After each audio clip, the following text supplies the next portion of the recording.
3 ASU researchers have found that residents living in areas that record high levels of small particulates have an increased risk for dementia. Joining us now is one of those researchers, Jonathan Ketchum. He's the Earl G. and Gladys C. Davis Distinguished Research Professor at ASU's W.P. Carey School of Business. Good to see you. Thanks for being here. Thanks for having me. What did this study exactly look at? What we did is we followed the Medicare population, age 65 and above, across 15 years, from 1999 until 2013.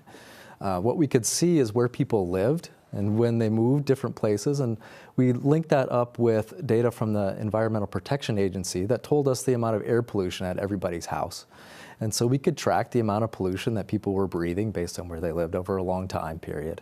We could also see their health conditions, when they got dementia, if they got dementia, as well as whether they had high blood pressure, if they had diabetes, if they had strokes. And what we did then was to look at how the level of air pollution and small particulates especially led to the increase in rates of dementia. Small particulates, is that the kind of stuff we see here in the Phoenix area in the desert? We have large particles, PM10 it's called, and this is what makes our beautiful red sunsets, and it occurs very naturally in the desert. There are smaller particles known as PM2.5, and these are things that are less than 1/40th of the diameter of a human hair. And what's particularly troubling about these is they're able to get around our body's natural defense system. So we're pretty good at filtering out much of PM10. Our buildings also filter out PM10.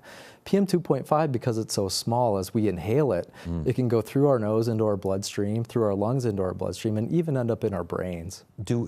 I was just going to ask, do we know why this would be a risk factor for dementia?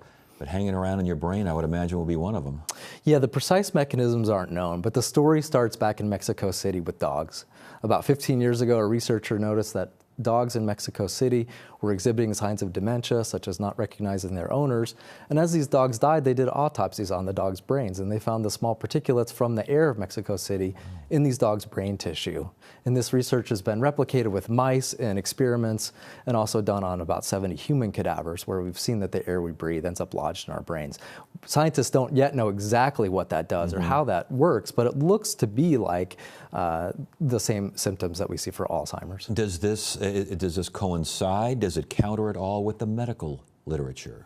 I think what we've done is really the first large-scale study across the whole country at a very representative population across a long period of time that tries to get at whether this is more than just an association.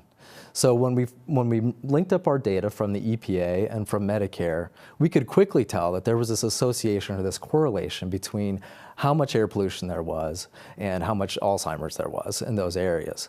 Now the problem is that people aren't choosing where to live, or are choosing where to live rather. And so we know that people live in more polluted areas, maybe that have less education, less wealth, and less health or poor health for a variety of reasons. So the challenge to us as researchers was try to disentangle all these competing explanations that the medical literature is already pointing to, but hadn't been able to study on a large scale. And correct me if I'm wrong, but in reading the literature, it sounds like the risk increased by 1.3%?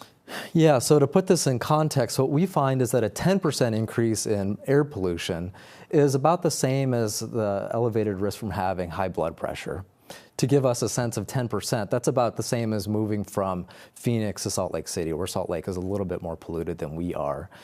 This is much smaller of an effect than having, say, diabetes is about 3 times as large, having a stroke is about 10 times as large. And so lung disease and heart disease is still a much bigger risk factor than these sort of between city differences in air pollution. Well, let's talk about some of these cities. Bakersfield, I take it, is like ground zero for where you don't want to be, huh? Bakersfield and Fresno are among the worst. There are some places that may surprise, like in Alaska, where they have a lot of wood smoke, where there's a lot of coal burning in the Ohio River Valley, and parts of the Midwest are also pretty high in their pollution rates. What about places where the rates are relatively low, for these particulates especially? Yeah, San Francisco and Honolulu, due to the prevailing winds off the ocean, are some of the best big cities in the country. That is interesting. Now, I know that obviously you're from the W.P. Carey School of Business, and last I heard, that was not a medical school.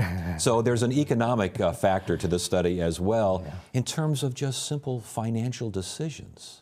Yeah, there's a couple of interesting things that we're building on here. So people in business schools and economists have studied the effects of short-term pollution on children, and they find that they do worse at school on tests. They've done studies in China on adults, and they give them these these pop quizzes on cognitive function, like counting backwards by 7, and find that people do worse. Other economists have found that umpires make even worse decisions in baseball on more polluted days.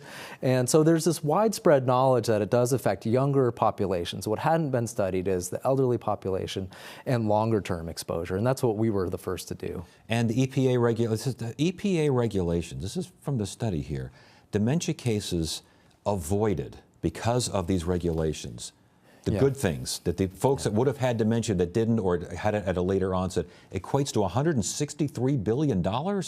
Yeah, I mean, it's hard to get our heads around this. What we find is that in 2005, the EPA put in place some stricter regulations, and they decided that some areas were not meeting these regulations, and so these stricter rules were put in place. The local regulators, the counties, and the states worked together, and what we see is that it actually did bring air pollution down in those areas by about 10% more than it came down everywhere else.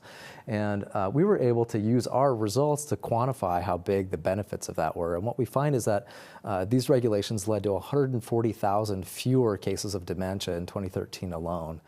To put this in context, about 6 million people have dementia currently in the United States.